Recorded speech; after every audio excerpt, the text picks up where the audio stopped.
Okay, good afternoon. This video is to kind of show how you get to the embassy, driving there, and then also once you get there, where you can park, the walkway going over Roxas Blvd. Okay, so you can get back over to the embassy. You have to park across the street on the service road. There's no parking at the embassy. So I'll show you that.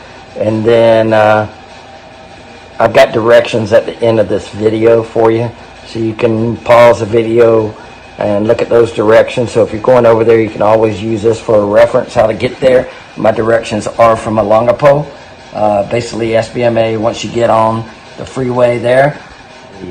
So hopefully that will help you. I wanted to film coming over on the connectors. I've done a video on that stuff before going to the airport. I just didn't do it on this trip. Didn't film that part, but once you kind of get off the connectors, you have about 3 connectors after you get off the NLEX coming from, let's say, the Pampanga area as you're going toward Manila. Once you get to the connector, they call it, it's kind of right after the toll booth. You go down a little ways, you'll see it. You kind of curve over to the right. You want to head toward the port of Manila, and that's where you want to go.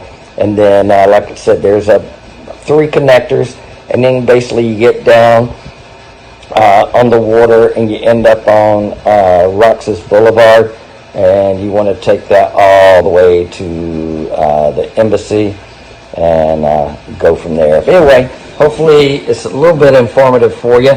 Help you if you do have to go to the U.S. Embassy for anything. But thanks for watching. Take care. Please subscribe.